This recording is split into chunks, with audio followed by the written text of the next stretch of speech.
ट्रेनिंगला 20% टेस्टिंगला.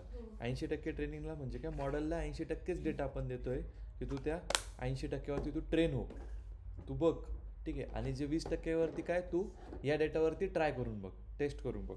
मग त्याला काय म्हणतात, स्प्लिटिंग म्हणतात. ठीक आहे. 80% 80% ट्रेनिंग, 20% टेस्टिंग. ठीक आहे.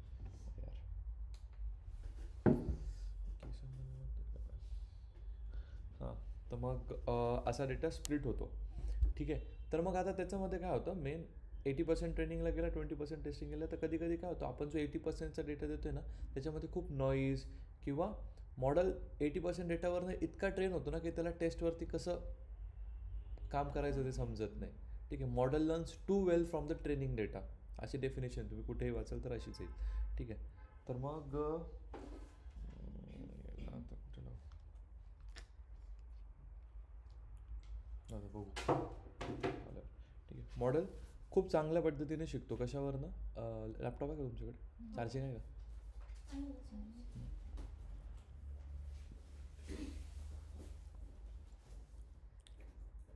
मॉडेल तिथून खूप चांगलं शिकतो.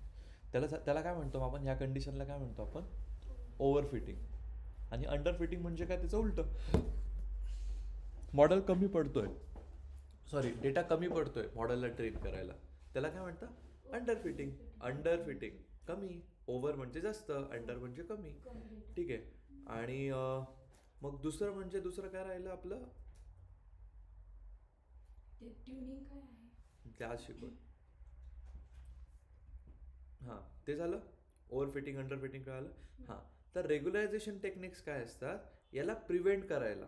कशाला? ओव्हर फिटिंग आणि अंडर फिटिंगला प्रिव्हेंट करायला आपण रेग्युलायझेशन टेक्निक्स वापरतो. मग त्याच्यामध्ये कुठल्या येतात, रिजिड आणि लासो. ठीक आहे. कळालं चेन कशी झाली, काय काय आहे. ठीक आहे. समृद्धी, तुम्ही तुमच्या प्रोजेक्टचं काय केलं मग? ॲक्च्युली माझं खूप हेक्टिक शेड्यूल चालू आहे की त्याच्यामुळे मला टाईमच नाही आहे. सर मी माझ्या फ्रेंड्सकडून अवेलेबल करून घेतला. ओके. झालं ना मग कॉलेजचं काम तुमचं? हो हो, झालं झालं सर. ओके. काही प्रॉब्लेम नाही.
आवाज पूर्ण कमी कर, माईक बंद केलं.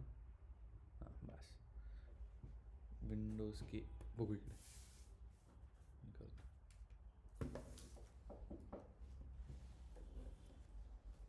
परमेश्वरला किती वेळ आहे?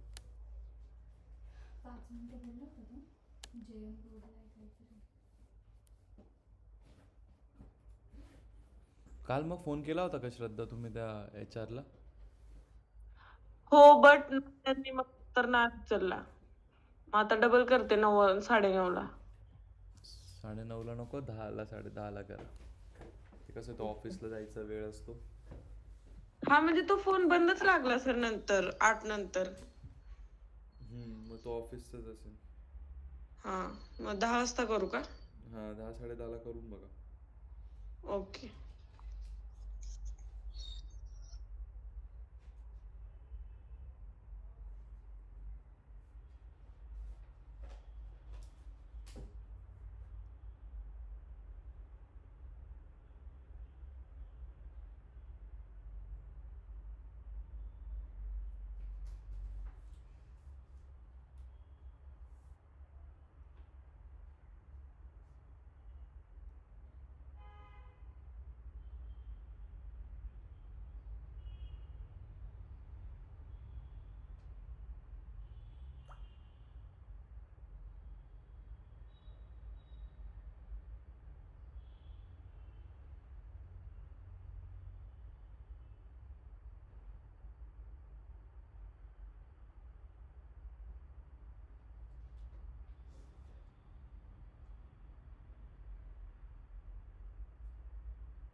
तर डिसिजन ट्रीज आपण बघितलं होतं काल. मी सांगितलं डिसिजन ट्री कसं डेटाला स्प्लिट करत जातं. कशावरती? ती व्हिडिओ बघितली का तुम्ही? एन्ट्रोपी नाही, तुम्ही नाही बघितली? पाहिली का? ठीक आहे. त्याच्यावरती स्प्लिट करत जातं. ठीक आहे. बट एक सिम्पल एकाच डिसिजन ट्रीवरनं बनतं. कशावरनं? एकच ट्री. ठीक आहे. आता आपल्याला काय करायचं आहे? आपल्याला आपली मॉडेल्स ॲक्युरेसी वाढवत तर कसं वाढतं ते नवीन अल्गोरिदम्सने. ठीक आहे. मॉडेलची ॲक्युरेसी वाढण्याची वेगवेगळ्या पद्धती आहेत. त्याच्यातलीच एक आहे की आपण वेगळा अल्गोरिदम वापरून चेक करू शकतो. तसंच ट्री बेस्ड अल्गोरिदम काय करतात की जे ग्राफचे अल्गोरिदम असतात ते काय करतात?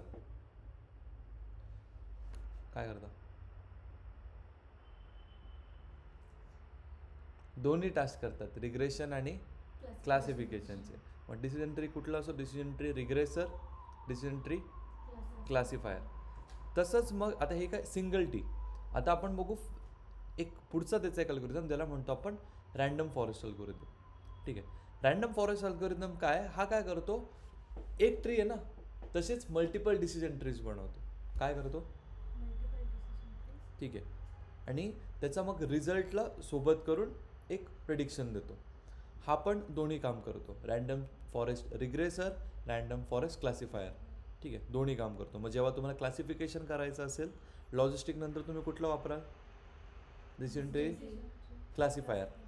त्याच्यावरनं जर तुम्हाला वाटतं की नाही बुवा चांगले अजून येऊ शकतं, मग काय वापराल? Random forest classifier. ठीक आहे. तसंच मग रिग्रेशनसाठी जर तुम्हाला वाटतंय मग पहिलं कुठलं तर लिनियर रिग्रेशन, मग डिसिजन ट्री रिग्रेसर, मग कुठलं तर रँडम फॉरेस्ट रिग्रेसर. ठीक आहे.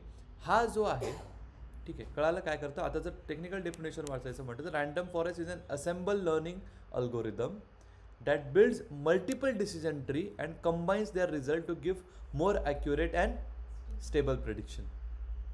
समजलं? ठीक आहे. आता हे कसं होतं ते बघा. हा काय फॉलो करतो? बॅगिंग, ज्यालाच म्हणतात बूटस्ट्रॅप ॲग्रिगेशन. ठीक आहे. हे खूप इम्पॉर्टंट आहे. क्वेश्चन डेफिनेटली विचारतात difference between bagging and boosting. ठीक आहे. आणि याला म्हणतात बूटस्ट्रॅप ॲग्रिगेशन. बूस्टिंगचं असतं ग्रेडियंट डिसेंट अल्गोरिदम फॉलो करतो ते. ठीक आहे. हा काय करतो? बूटस्ट्रॅप ॲग्रिगेशन फॉलो करतो. बॅगिंग मीन्स बूटस्ट्रॅप ॲग्रिगेशन असं म्हणायचं. कसं? रिग्रेशनसाठी काय करतं? जेवढे प्रेडिक्शन्स, आता एक ट्री एक प्रेडिक्शन देते, दुसरं ट्री एक प्रेडिक्शन देईल, सगळ्यांचा ॲव्हरेज घेऊन मग देतं एक आन्सर. ठीक आहे. समजलं? आणि क्लासिफिकेशनचं काय? त्याचं मेजॉरिटी वोट आहे. काय झालं? जिसका मेजॉरिटी वोट है. ठीक आहे. समजलं रँडम फॉरेस्ट काय करतं? जसं आपण डिसिजन ट्री काय करत होतो तुम्हाला मी काय बोललो? एक सिंगल ट्री घेतं, त्याला स्प्लिट करत जातं. ठीक आहे. कशावरती स्प्लिट करतं? Guinea impurity, entropy. ठीक आहे. आता इथेच काय करतं? एकच डिसिजन ट्री नाही आहे, मल्टिपल डिसिजन ट्रीज आहे. ठीक आहे. मग त्यात सगळ्यांना कंबाईन करून एक ॲक्युरेट स्टेबल प्रेडिक्शन्स देतं. ठीक आहे. यालाच काय म्हणतं? रँडम फॉरेस्ट कशा अंडर येतं? कशा? बॅगिंग. त्यालाच आपण काय म्हणतो? बूटस्ट्रॅप ॲग्रिगेशन. ठीक आहे. बॅगिंग म्हणजे काय? की जेव्हा रिग्रेशनचा टास्क असेल तो प्रत्येक, आता मल्टिपल ट्रीज आहे तर प्रत्येक ट्रीचं काय घेतो? ॲव्हरेज. आणि क्लासिफिकेशनमध्ये काय करतो? ज्याचे सगळे मेजॉरिटी वोट आहे, म्हणजे majority trees yes yes yes yes म्हणताय. एखादे क्लासिफिकेशन तेच असतं ना, येस नो. जर 10 ट्रीज आहे, 10 पैकी 8 ट्रीज येस म्हणताय, 2 ट्रीज नो म्हणताय, तर मग काय म्हणेल तो? येस म्हणेल. ठीक आहे. आता नेक्स्ट क्वेश्चन करतो, Y is it called forest? Exactly. Because instead of building one big decision tree, random forest builds many small trees. ठीक आहे. एकच ट्रीने काय होतं? खूप ओव्हरफिटिंग पण होऊ शकते. किती मोठा ट्री होईल तो? कॉम्प्लेक्स जातं डेटाला, त्या अल्गोरिदमला डेटाला समजायला. तर त्यासाठी काय करतात ते? छोटे छोटे बट मल्टिपल बनवतील. ठीक आहे. आता हे तुम्हाला कुठे व्हिज्युअलाइज वगैरे काहीच नाही, सगळं बॅकएंडला होईल, फक्त कन्सेप्ट समजाय. ठीक आहे. Random forest builds many small trees on different samples of data and merge their output. ठीक आहे. समजलं? आता कसं वर्क होतं ते बघा. काय करतं ते? बूटस्ट्रॅप सॅम्पलिंग किंवा bagging, bootstrap aggregation. Step 1, random forest creates multiple subsets of original dataset using sampling with replacement. ठीक आहे. त्याचं काय? Introduce randomness, reduce variance and prevent overfitting. यापैकी तुम्ही हे जरी लक्षात ठेवलं तरी चालेल. ठीक आहे. नंतर काय करतं? पहिली स्टेप काय करतं? मल्टिपल सबसेट्स बनवतं. नंतर काय करतं? For each bootstrap sample the algorithm builds separate decision tree. म्हणजे प्रत्येक डेटाला ज्याने ते स्प्लिट केलेलं आहे त्या प्रत्येक तेवढ्या डेटाचा एक डिफरंट ट्री बनतो. समजलं? समजतंय? ओके. चलो थर्ड स्टेप काय? Random feature selection at it split. ठीक आहे. At every split in every tree instead of checking all features the algorithm selects random subset of features. म्हणजे काय करतो, काही लाईक इट टेक्स काही फीचर्स घेऊ शकतो तो. आता स्प्लिट केलंय, माझ्या हातांकडे नीट बघा, स्प्लिट केलंय. ठीक आहे. मग याचे एक फीचर्स बनतील, याचे एक फीचर्स बनतील. ठीक आहे. मग तो रॅन्डमली फीचर्स बनवतो प्रत्येक ट्रीजचे. ठीक आहे. कसे बनतात ते दाखवतो खाली. आणि ट्रेन ऑर ट्रेस इंडिपेंडेंटली, म्हणजे एकामेकाशी त्यांना काही घेणं नाही. ह्या डेटावरती हा ट्री बनला ना, तो इंडिपेंडेंटली ट्रेन होईल, हा इंडिपेंडेंटली ट्रेन होईल, हा इंडिपेंडेंट होईल. लास्टला मग त्यांचे प्रेडिक्शन सोपे येतील. हे कशासाठी झालं? हे बघ, all trees are train in parallel not sequentially. Sequentially म्हणजे काय? एकानंतर एक नाही होत ते. एकानंतर एक जर होत असेल ना तर तो बुस्टिंगमध्ये जातो. ठीक आहे. हे काय होतात? पॅरलरी होतात. दिस लाईन इज व्हेरी इम्पॉर्टंट. आणि स्टेप 5 काय? ॲग्रिगेट प्रेडिक्शन्स, म्हणजे काय? Average predictions. कळलं रिग्रेशन कसं वर्क होईल? मग आता क्लासिफिकेशनसाठी काय होतं? मेजॉरिटी वर्क अँड हे. ठीक आहे. आउट ऑफ बॅग डेटा कमी पडतो हे सांगतो मी. ठीक आहे. काय करतं? ॲडव्हान्टेजेस काय? ओव्हरफिटिंग काय मी आता तुम्हाला सांगितलं. हँडल्स नॉन लिनियर रिलेशनशिप म्हणजे काय? लिनियर रिलेशनशिप म्हणजे काय? एक वाढतोय तो दुसरा वाढेल. ठीक आहे. हां, जर नॉन लिनियर असेल ना त्याला इझिली हँडल करेल. आता मोस्टली काय डेटामध्ये काय होईल, एज सोबत सॅलरी नाही वाढू शकत. होऊ शकतं ना कधी कधी एज सोबत नाही. आता एक 60 वर्षाचं माणूस आहे, त्याची सॅलरी आहे 60,000, बट एक नुकतं झालं MS करून आला बाहेरनं, खूप चांगलं आहे, त्याची सॅलरी वेगळी असू शकते, त्याच्यापेक्षा जास्त कदाचित असू शकते. ठीक आहे. तर मग हे अशा कन्सेप्ट्सला खूप इझिली हँडल करतं. ठीक आहे. तिसरा ॲडव्हान्टेज काय? आली श्रद्धा? नाही आली? काय झालं? स्मॉल आणि हे द सेल्फ रेस्पिरेटरी. तुम्हाला सांगतो, why did you choose random forest over decision tree? हा इंटरव्ह्यूमध्ये क्वेश्चन येतो. काय? हे त्याचं उत्तर आहे. कळालं? आणि ॲक्युरेसी कशी वाढते हे कळालं. रिग्रेशनसाठी काय करेल रॅन्डम फॉरेस्ट? घेईल सगळ्या ट्रीजचा ॲव्हरेज. अर्धवट नका बोलू, पूर्ण बोलायची सवय लावा. क्लासिफिकेशनसाठी काय करेल? कारण की तो 10 ट्रीज बनवेल ना.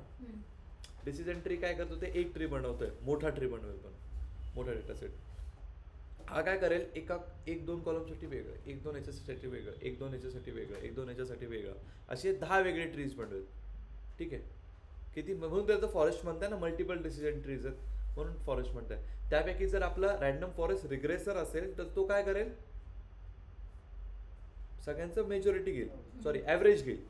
आणि क्लासिफिकेशन काय करेल? जर 8 जण सांगतायत की येस आहे, 2 जण सांगताय की नो आहे, मग काय म्हणाल रॅन्डम फॉरेस्ट? येस की नो? मेजॉरिटी घेईल ना, येस काय. ठीक आहे. मग तो का वापरायचा, कसा वापरायचा, हे सगळं समजलं. ठीक आहे. आता येतात ट्युनिंग. ठीक आहे. तर ट्युनिंग म्हणजे काय?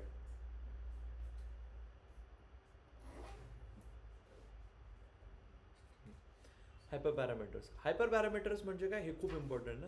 एन एस्टिमेटर्स म्हणजे किती नंबर ऑफ ट्रीज बनतात आपल्या डेटा सेटचे, आपण ते कॉन्फिगर करू शकतो, किती ट्रीज बनता येते. ठीक आहे. दुसरं मॅक्स डेप्थ. प्रत्येक ट्रीची डेप्थ किती असू शकते, किती अजून तो खाली क्लासिफाय होऊ शकतो, ते पण आपण कॉन्फिगर करू शकतो. तिसरं काय? मिनिमम सॅम्पल्स टू स्प्लिट, म्हणजे ते स्प्लिट करणार होतो आपण फीचर्स, किती स्प्लिट करू शकतो. नंतर मिनिमम लीफ नोट्स, म्हणजे किती डिसिजन नोट्स त्याचे होऊ शकतात, 1 का 2. ओके. ठीक आहे. Max features to consider per split. ठीक आहे. आणि bootstrap, where to use बूटस्ट्रॅपिंग.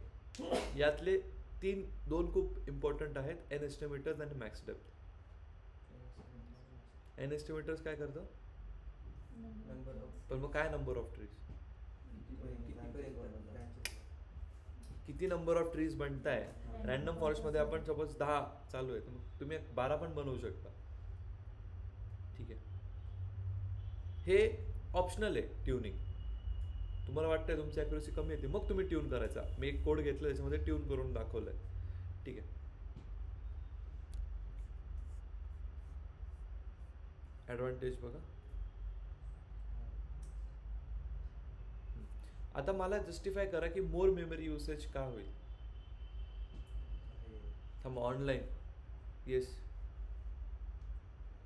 Yugendra सांगा.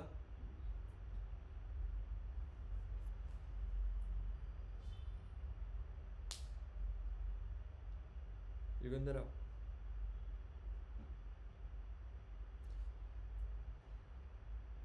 हॅलो.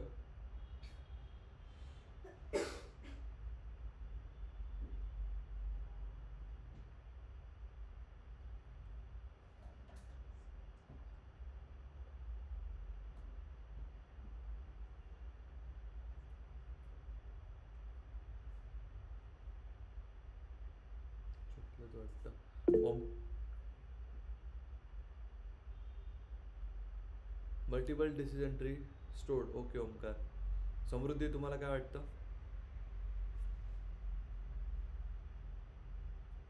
हाय ॲक्युरेसी ते एक आहे, येईलच 100%.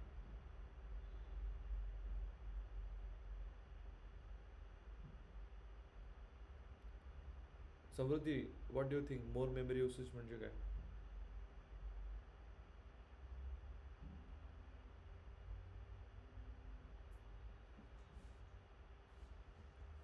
अरे बोला, काहीतरी बोला, चुकलं तर चालेल. सिम्पल करून सांगितलं.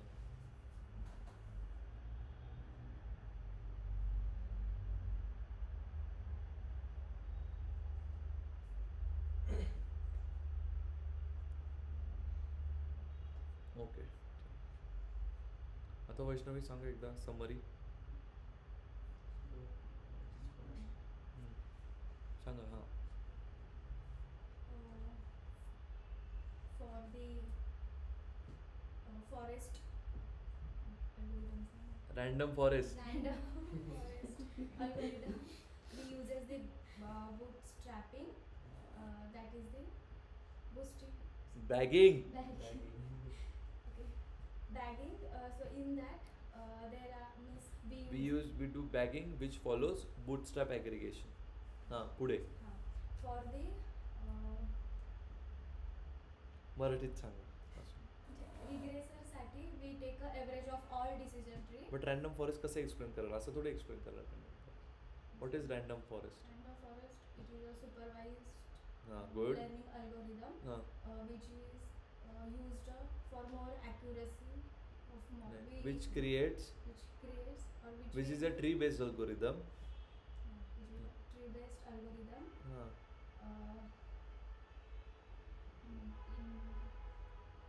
In that algorithm we create multiple decision trees, good. so we get more accurate data. हां. आणि हां, मग याच्यानंतर एक्सप्लेन करायचं की याच्यावरनं मग तुम्हाला क्वेश्चन विचार कसा मग तो प्रेडिक्ट करेल, एवढे डिसिजन ट्री बनवेल तर मग पुढे कसं काय फॉलो होईल, मग काय म्हणेल, मग सांगायचं. मग जर रिग्रेशन असेल तर For regression we uses the means we take the average of all the decision tree, and for the classifier we take a more majority. majority. कोण सांगेल? श्रद्धा सांगा बरं आता.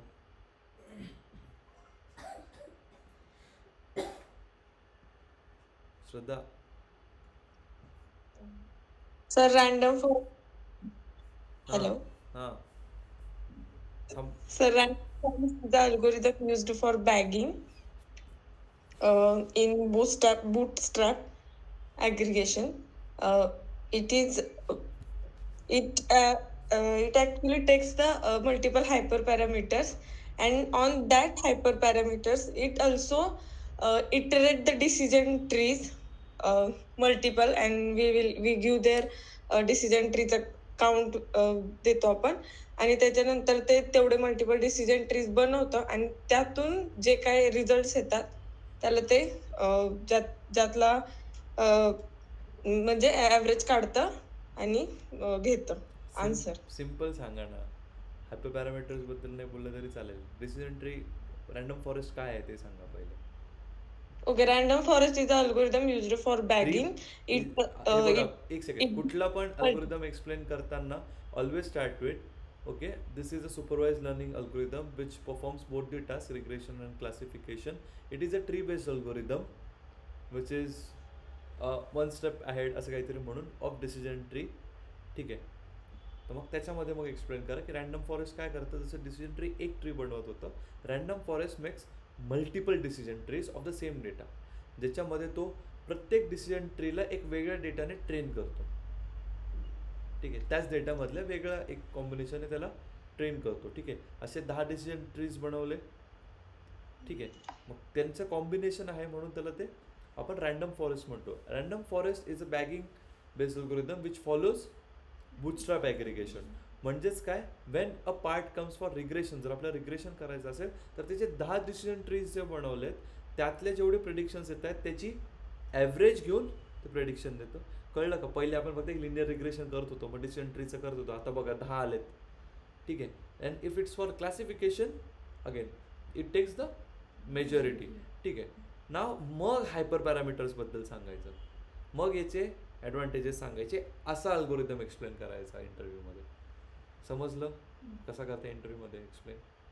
ठीक आहे, आणि मग अजून जर तुम्हाला वाढवायचं असेल, जर if the task is of regression same metrics, क्लासिफिकेशनच्या सेम मॅट्रिक्स, फक्त मग हायपर पॅरामीटर्स.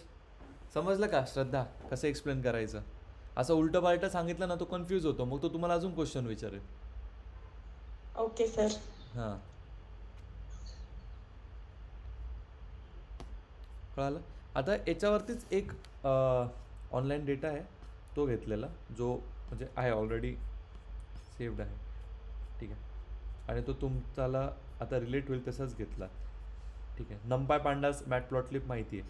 ठीक आहे, एसकेलॅन डेटा सेट्समधलं हा कॅलिफोर्नियाचा हाऊसिंग डेटा सेट्स होता.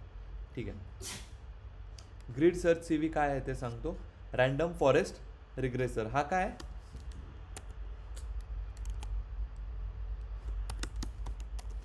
ठीक आहे, तसाच मग दुसरा कुठला लागेल रे? Random forest. हां बरोबर, नाही दिसत आहे का?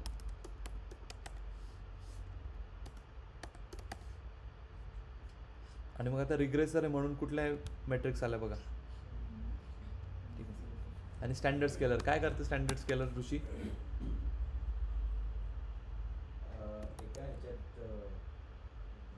हां बोल बोल, बरोबर आहे, बोल. व्हॅल्यूजला एका रेंजमध्ये आणतो. स्टँडर्ड स्केलर, दुसरा कुठला स्केलर आहे? मॅक्स. हां, मिन मॅक्स. काय डिफरन्स आहे दोघांमध्ये? मिन मॅक्स स्केलर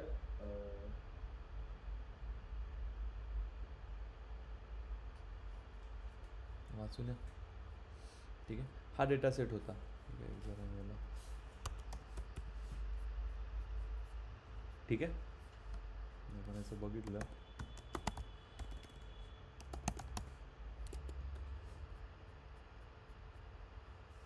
बऱ्याच आहेत. किती आहे टोटल? ठीक आहे, यात कुठली कॅटेगोरिकल नाही आहे? नाही आहे ना? ठीक आहे, आपल्याला टार्गेट काय करायचं होतं मग?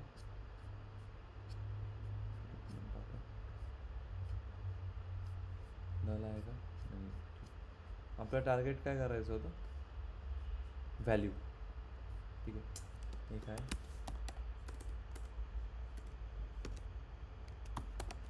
कसली व्हॅल्यू आहे? लक्ष द्या, कसली व्हॅल्यू आहे? अरे मेड हाऊस व्हॅल्यू म्हणजे प्रेडिक्ट करायचं ना आपल्याला किती असू शकतं, तर त्यासाठी त्याची टार्गेट होती.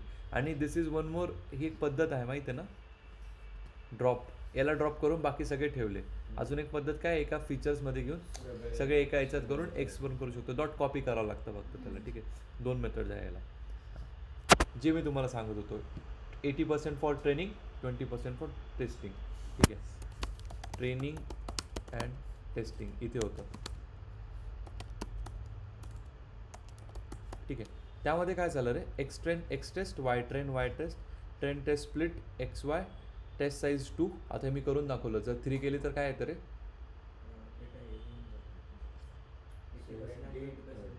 हां आणि रॅन्डम स्प्लिट 42 हे काय इन्शुअर करतं की दरवेळेस तेवढं स्प्लिट होईल 18-20चं. केलं. त्यानंतर आपण काय केलं, स्टँडर्ड्स केलं. By the way if you remember, तुम्ही बोलले कोड तसाच आहे का, क्लास असाच क्लास बनवायचं ना आपण, आठवतं का? ठीक आहे. फिट ट्रान्सफॉर्म कशाला केलं, एक्सटेंडला आणि टेस्ट. ठीक आहे. हां मग आता मॉडेल बनवलं बघा, रॅन्डम फॉरेस्ट सेम आहे, काही बदल आहे का? एकदम सेम आहे. ठीक आहे. Random forest regressor, random state 42, fit काय केलं आपण, एक्सटेंड स्केल्ड. स्केल्ड म्हणजे कुठलं रे, जो नवीन एक्सटेंड बनवला आपण. ठीक आहे. आणि वाय ट्रेन, ट्रेनिंग डेटा आपल्याला त्याच्यात फिट करू ना. ठीक आहे. आणि प्रेडिक्ट काय करू,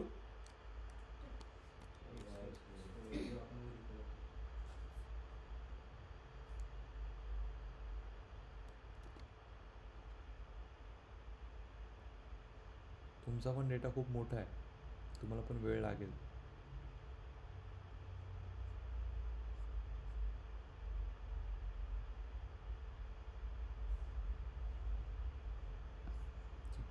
इथे तुम्हाला दिसतील ते पॅरामीटर्स.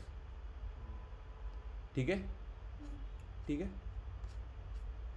समजलं कसं सांगितलं होतं, काय आठवतं का, लिहून दिलं होतं, ट्रेन प्रेडिक्ट, सॉरी ट्रेन काय होतं, स्प्लिट ट्रेन प्रेडिक्ट. केलं का आता प्रेडिक्ट, आहे काही बदल, आणि नंतर मग आपण इव्हॅल्युएट केलं. ठीक आहे, सिम्पल. काय आलं रे, MAE म्हणजे चांगला परफॉर्म केला आहे, MAE कमी आला आहे बघा. काल मी तुम्हाला MAE एक्सप्लेन केला होता, करेक्ट. हां, तर हे झालं आपलं मॉडेल बनवून. सिम्पल. काही होतं का याच्यामध्ये, नाही. फक्त आता तुम्हाला समजलं पाहिजे की याच्या मागे काय चालू आहे. ठीक आहे. Machine learning is all about concept. तुम्हाला असं कोणीच म्हणणार नाही की मशीन लर्निंग कोड करायला डिफिकल्ट आहे. कोड एकदम सारखे, प्री प्रोसेसिंग सारखी आहे. हां ठीक आहे. इथे जर कॅटेगॉरिकल असलं तर तुम्हाला लेबल एन्कोडर लागला असता, किंवा कुठला वन हॉट एन्कोडर. ठीक आहे. चलो मूविंग अहेड. सर आपण ते लास्ट टाइम का ते 2F वगैरे MSc आपण लास्टला करू, त्याचं मीनिंग काय? ते काय करतं, हां ते फ्लोटिंग पॉईंट्स देतं, फ्लोटिंग पॉईंट, फ्लोट. ते चेंज होतं का मग त्याने, कोडमध्ये? अरे हां ते चेंज होईल ना.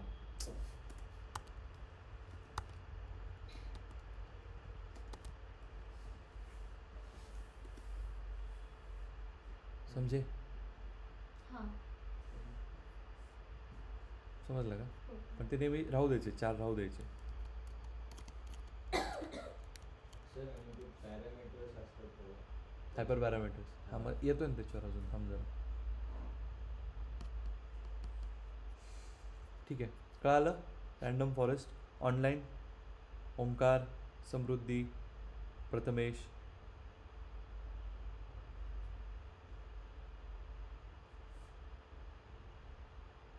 ओके, सकाळीच ठेवायला पाहिजे का क्लास मग?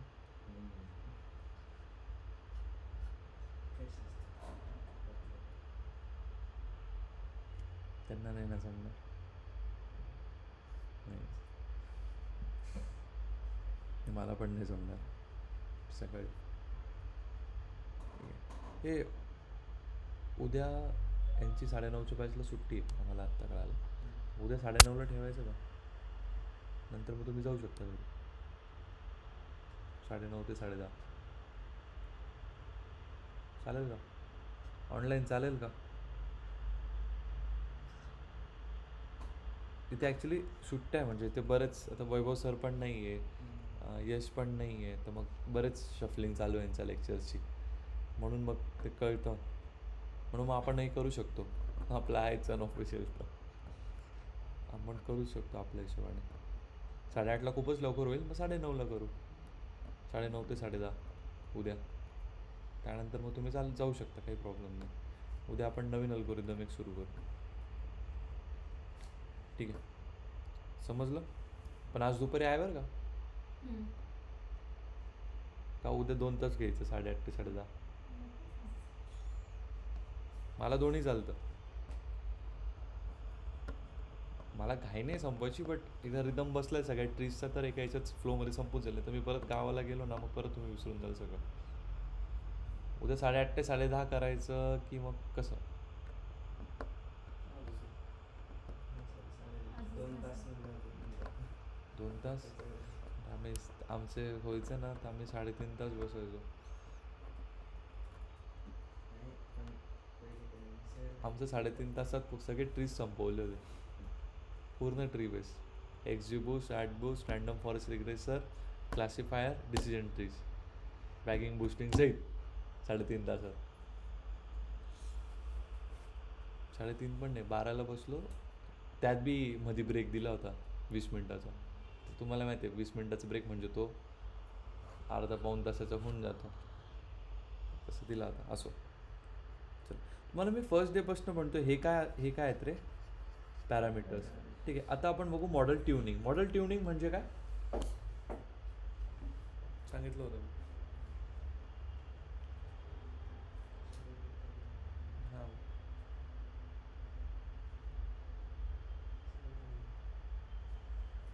सांग.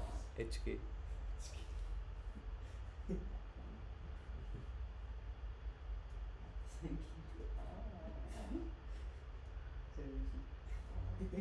त्या दिवशी सगळे बोलतात.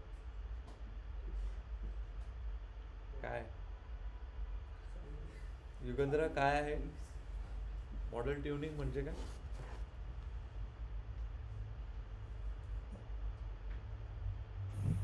मॉडेल परफॉर्मन्स इम्प्रूव्ह करण्यासाठी यूज होते. मॉडेल परफॉर्मन्स इम्प्रूव्ह करण्यासाठी यूज होतो. ठीक आहे, हे सेफ आन्सर आहे, पण मग ते आन्सर नाही आहे. कसं होतं मॉडेल ट्युनिंग? समृद्धी.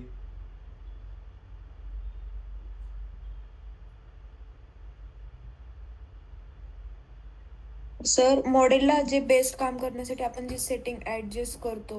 करेक्ट.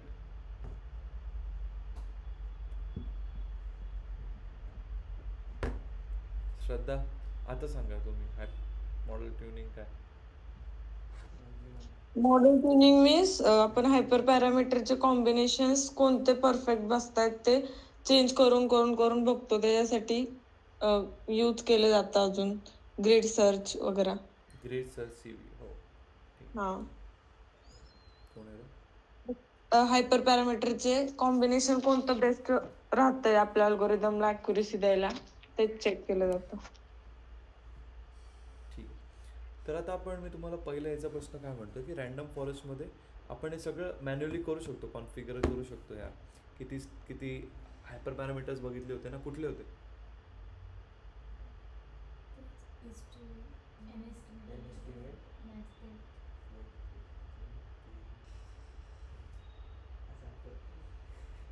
तरी वाचून तर सांगा कुठे.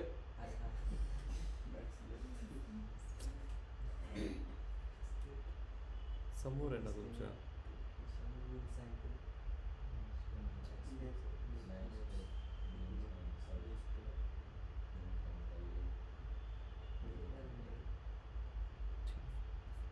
परत वाचा एकदा.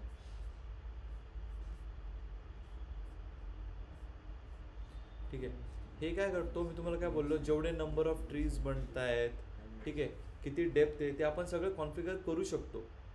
मॅन्युअली काही ना काही असेलच, बट आपण त्याला काय करू शकतो,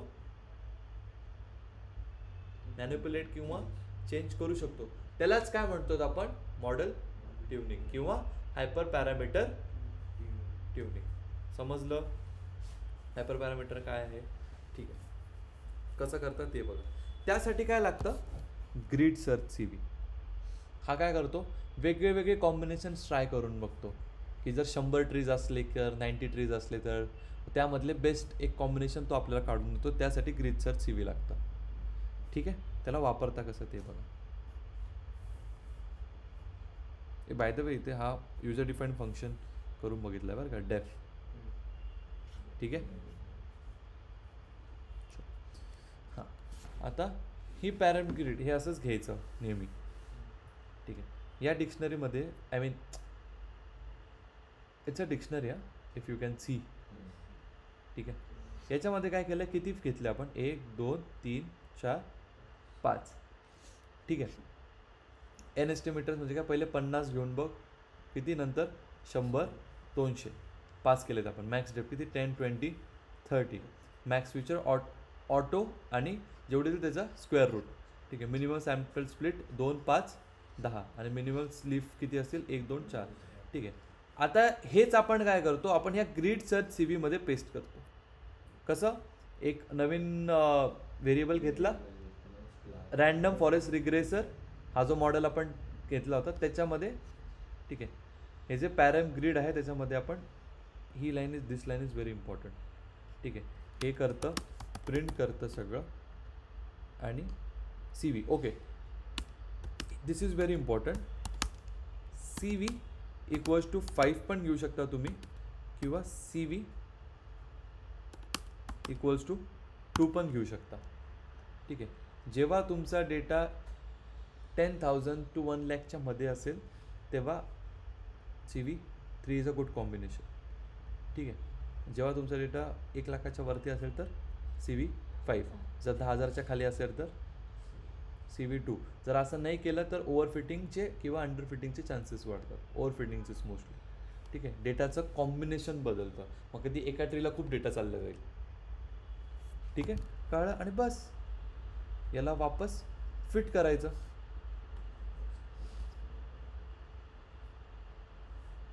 काय केलं तो आता करतोय बरं का, ट्राय करतो. ठीक आहे. सी व्हीच्या ऐवजी जर मी हे 3 फोल्ड्स आहेत, याला असं म्हणतात.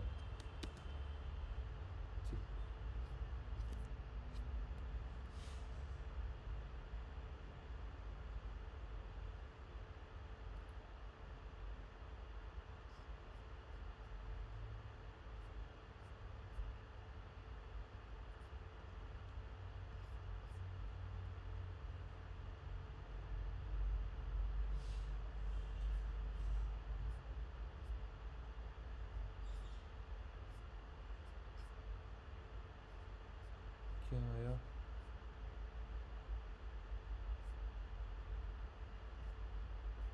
आपण आता थोडे खूपच जास्त झाले. ठीक आहे. तुम्हाला कळलं का एकंदरीत हे एवढ्या कॉम्बिनेशन्सला बघतोय कुठलं बेस्ट कॉम्बिनेशन आहे.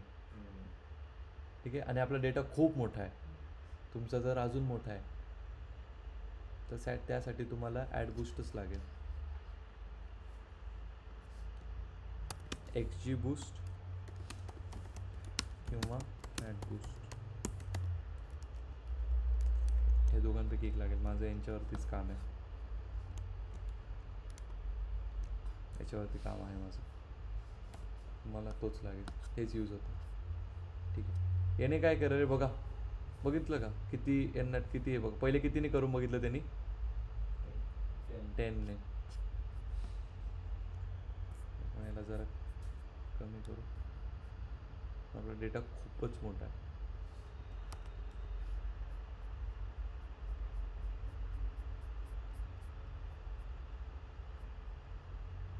फिटिंग 2 फोल्ड्स, आता किती केले, 2 फोल्ड केले.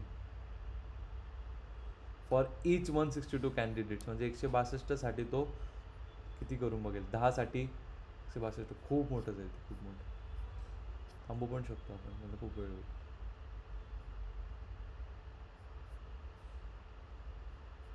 हे बघ,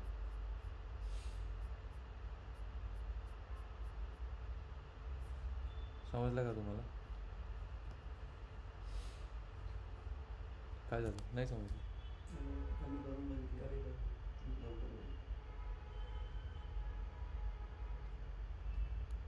तर काय नाही, याच्यानंतर फक्त मॉडेलला परत एकदा ट्रेन करायचं बस. नंतर मग चेक करायचं लगेच तुमची जेवढी ॲक्युरेसी ना ती एकतर ड्रॉप होईल, नाही तर सॉरी चांगलीच होईल.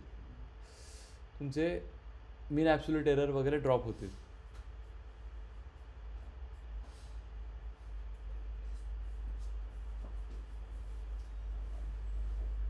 कळलं का हायपर पॅरामीटर्स काय करतं. ठीक आहे. कोणाचा लॅपटॉप चांगला आहे का, एखाद्याचा नवीन एकदम असूस वगैरे. नाही, याच्यावरतीच प्रॉब्लेम येतो आहे. तर मी एक हे करण्यासाठी मी तुम्हाला डेटा देतो छोटा 200-500चा, त्याच्यावरती करून बघा. ठीक आहे. पण हे कळलं का तुम्हाला की काय करतंय ते? सी जे म्हणतो ना, जे डेफिनेशन म्हणतं ना वेगळे वेगळे कॉम्बिनेशन्सवर ट्राय करतं, तर हे आहेत ते वेगळे वेगळे कॉम्बिनेशन्स. ठीक आहे, हे आहेत वेगळे वेगळे कॉम्बिनेशन्स. समजलं? ठीक आहे. मग it triage on each particular combination. ठीक आहे.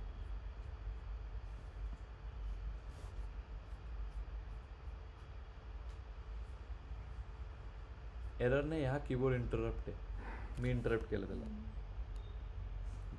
दिस इज नॉट एन एरर. नंतर मग त्याला परत रिट्रेन करायचं, बस. आता ते येणारच नाही. बेस एस्टिमेटर नाहीच आहे, कारण की अजून भेटलाच नाही त्याला बेस एस्टिमेटर जो चांगला करू शकेल. आता एवढ्या मोठ्या डेटावर करणं जरा अवघड आहे. Even you understand. समजलं काय रँडम फॉरेस्ट काय? ट्युनिंग फक्त याच्यात नाही, पुढच्या याच्यात पण आहे ट्युनिंग. अरे आत्तापर्यंत तुम्ही ट्युनिंग नाही केली ना, तर ते आपल्या पुढच्या याच्यात पण आहे. पुढचं आता जेवढे आपण ट्री बेस्ड करू ना, प्रत्येकामध्ये ट्युनिंग आहे. हायपर पॅरामीटर्स हे तुमच्या लॉजिस्टिक आणि लिनियर रिग्रेशनमध्ये पण आहे, बट ते इतके कमी डेटावरती काम करतात ना, त्याला हायपर पॅरामीटर ट्युनिंगची गरज पडत नाही. ठीक आहे. हायपर पॅरामीटर ट्युनिंगची अजून एक पद्धत आहे, ती तुम्हाला 1 वाजता सांगतो मी, एक्झी बूस्ट एक्सप्लेन करताना, किंवा ॲड बूस्ट बघू एखादी करू. उद्या आपण एक ते SVM, नाही तर मग नियरेस्ट नेबर, असं वेळ मिळतो. आणि हां, आता तुमच्या प्रोजेक्टचं केलं का? काल बसले होते का? नाही का? काल गेले का मग तुम्ही लगेच? मग आज करणार आहे का? श्रद्धा येणार आहे का? हो, येणार आहे सर. कधी? 11 पर्यंत. खूपच लवकर नाही का झालं ते? थोडं काम होतं सर. ठीक आहे, मग तुम्ही 1 नंतर. तुम्ही दुपारी पण लेक्चर घेणार आहे सर? हो, तर कालचं कितीला? 1:15 ला. ओके, चालेल.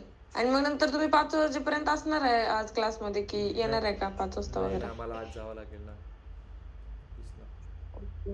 म्हणून तर मग मी आज म्हणतोय की लवकर करून घ्या. जर मला लवकर बोललो तर मला ते पण नाही जमणार, मला जावं लागेल असं म्हणतोय मी. पण मग 100% तर होईलच. मग म्हणून मी तुमचं कालच तर मी तुम्हाला बोललो होतो 8:30 ते 9:30 लेक्चर करा, सगळे प्रेझेंट राहा आणि 9:30 नंतर प्रोजेक्ट करायला घ्या. मग तर तुम्ही उद्या आहे का क्लासमध्ये दिवसभर की नाही? उद्या बी मी ते कळवतो का, काय झालं? उद्या आम्ही आज केला असता बसून, आणि उद्या मग सकाळी आपलं लेक्चर झालं की मग दाखवलं असतं तुम्हाला म्हणजे काय प्रॉब्लेम येईल उद्या काय नाही. एक काम करा ना, आज किंवा मग नाही, तेव्हा मी तुम्हाला दुसरा प्रोजेक्ट देईल करायला सुट्टींमध्ये नाही, म्हणजे सॅटर्डे संडे दुसरा देईल मी करायला. ठीक आहे ना. आज बघा तुम्ही, आज तुम्ही थांबणार आहे का 4-5 पर्यंत? आज तर मला नाही जमणार. 4-5 पर्यंत थांबणार आहे का? हो, 6 पर्यंत थांबतो आम्ही. थांबा मग. मी तर नाही आज आणि उद्या पण नसेल. उद्या आपलं 9:30लाच असेल लेक्चर. मी डायरेक्ट तुम्हाला मिळेल आता थर्सडेला, म्हणजे परवा. हां, परवा 1 ते तेव्हा दाखवू शकतो तुम्ही परवा. मग तुमच्याकडे आहे 2 दिवस, तेवढं करा. मग आता 2 दिवसात तेच नाही, 2 दिवसात तुम्ही रँडम फॉरेस्ट रिग्रेसर पण वापरून बघा, आणि जो मी दुपारी शिकवेल तो अल्गोरिदम पण वापरून बघा. कळलं? चालेल. ऑनलाईन तुम्ही सगळ्यांनी डिसिजन ट्री वरती करून बघा, पण नाही होणार. असंच होईल. विदाउट हायपर पॅरामीटर्स करा. चला,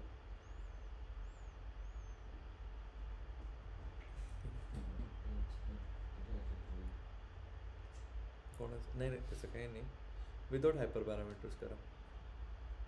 ठीक आहे. अजून एक अल्गोरिदमचं मला एक हे आहे की, ठीक आहे, म्हणजे उद्या एक परवा 3 लेक्चर्स आहेत म्हणून मी जाण्याआधी आपले. ठीक आहे, मी आता एक काही फाईल्स पाठवतो तुम्हाला. लेट मी सी ते आता तुम्ही बसल्या बसल्या तुम्ही सॉल्व करा, म्हणजे एकदा डोळ्याखालनं घाला.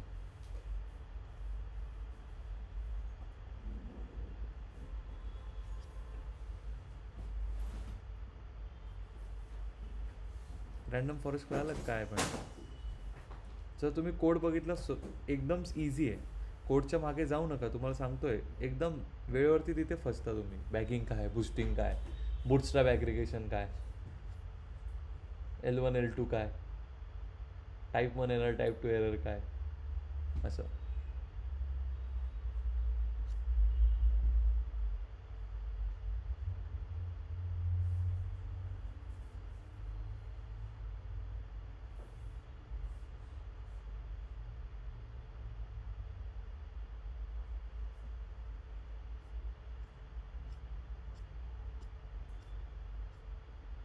तुम्हाला ओव्हर फिटिंग आणि अंडर फिटिंग पाठवलेलं ना मी.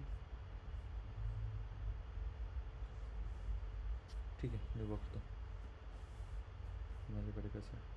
तुम्ही आता थांबून काय करणार? हां, मी जी फाईल देईल त्याचा अभ्यास करा. ठीक आहे.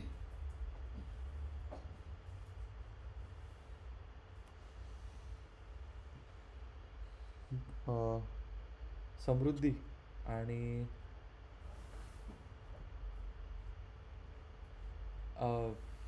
तुम्ही कसं करणार मग? मला ते नाही समजलं. समृद्धी, ओमकार आणि प्रथमेश. युगेंद्र, तुम्ही येणार आहे का आज? हो सर, येणार आहे. तुम्ही तिघं कसं करणार मग प्रोजेक्टचं?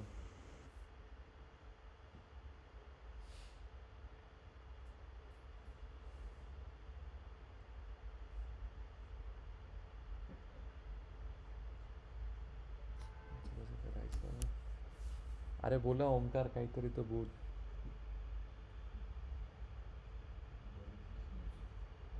हां,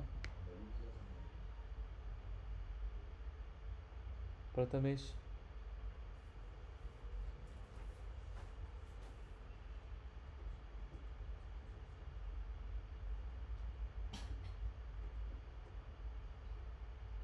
प्रथमेश कसं करणार?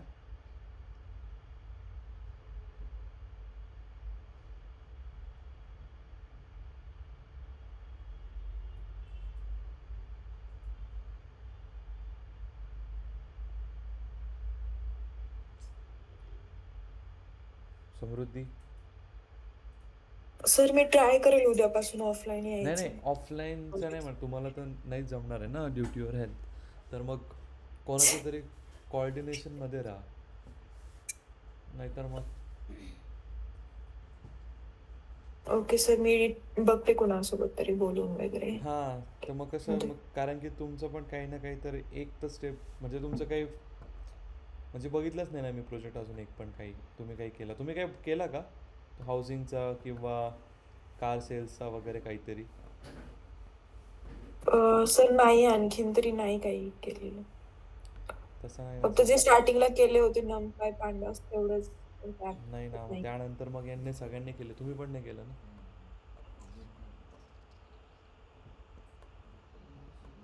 युगंधराचं झालंय, श्रद्धाचं झालंय.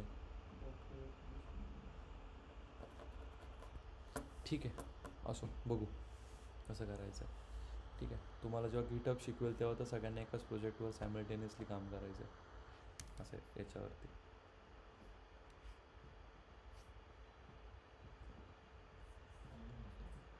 जोपर्यंत तुम्ही तुमचे डायरेक्ट तुमच्या ऑफिसमध्ये जसं वर्क होईल ना, हे असं म्हणजे एकाचं काम चुकलं की त्याला लगेच फोन करून सांगायचं तू नाही गेलेलं बरोबर.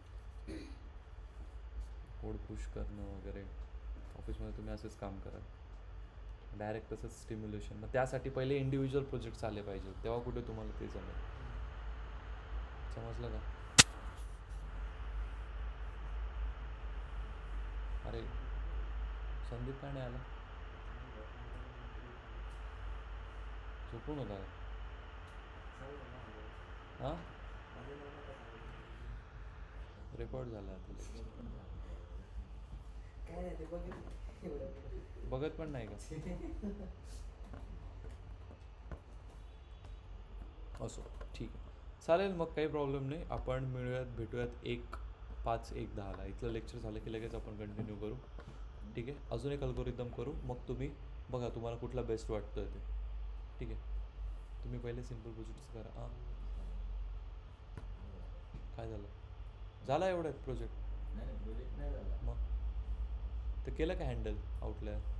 आणि शेट नाही आउटलाईन झाले आणि शेट लिनियर रिग्रेशन मॉडेल काय येतं? कॉलम ट्रान्सफॉर्मर वगैरे झाली स्केलिंग कोडिंग वगैरे. हे पागल. हॅलो. हां, तर मला वाटतंय ते आपण विंचोराइज वापरतोय ना आउटलायर साठी, तर ते रॅन्डम फॉरेस्ट मध्ये मला असं वाटतंय नको वापरायला. रॅन्डम फॉरेस्टमध्ये गरज नाही पडणार, बट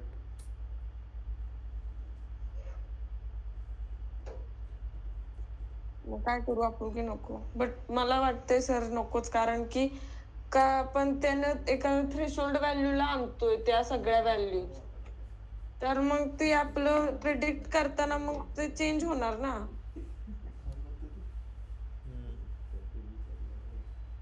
पण जर आउटलायर असतील तर मग रॅन्डम फॉरेस्ट त्यातच चांगलं देईल बनवून, असं वाटतं मला. हो, एक सेकंड मी हे सॉल्व करतो याच्यात.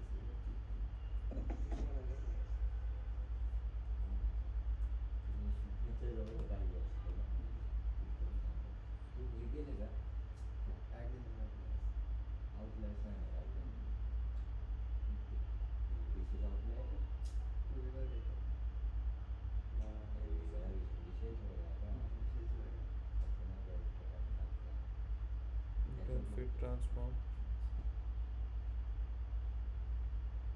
त्याचं सोडलं तर पुढचं रनच होणार नाही. अनसेवेबल लिस्टमध्ये काय घेतं पण ते?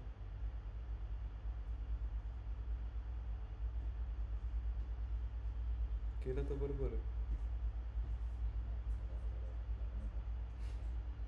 हां,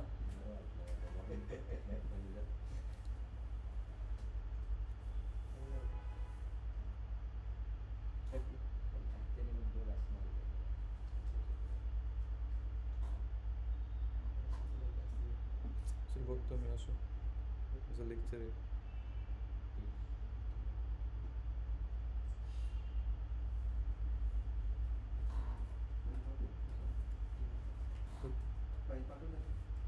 पाठवतो. दुपारी एकदम काम करशील, मला दाखवशील, करून देतो मी. ग्लोबल स्किप व्हॅलिडेशन ते लिस्टमध्ये का कन्वर्ट करते गोष्टी, काय म्हणते?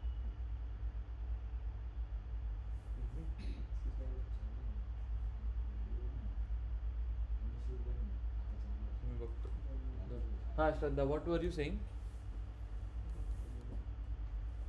सॉरी, मी रॅन्डम फॉरेस्ट साठी मी बोलत होते सर, आउटलायरला हे नको करायला, विंचोराइज. हां, मग डायरेक्ट करा ना, विदाउट विंचोराइज हो. करा. विंचोराइज तर मी ओके. ऐकलंच नव्हतं कधी. चालेल. तुमच्याकडनंच ऐकायला भेटलं. ठीक आहे, असो, बघतो मी ते काय आहे. विंचोराइज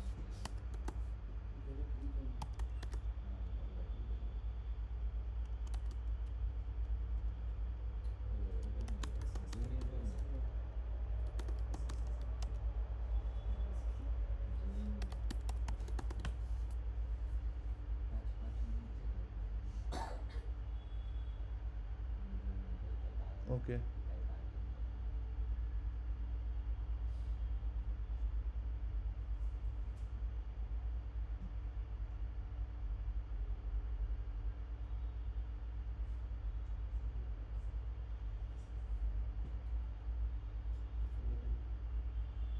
म्हणजे झेड स्कोर सारखंच आहे मग हे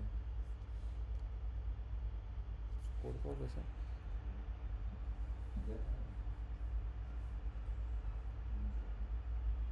स्टॅट्समधनं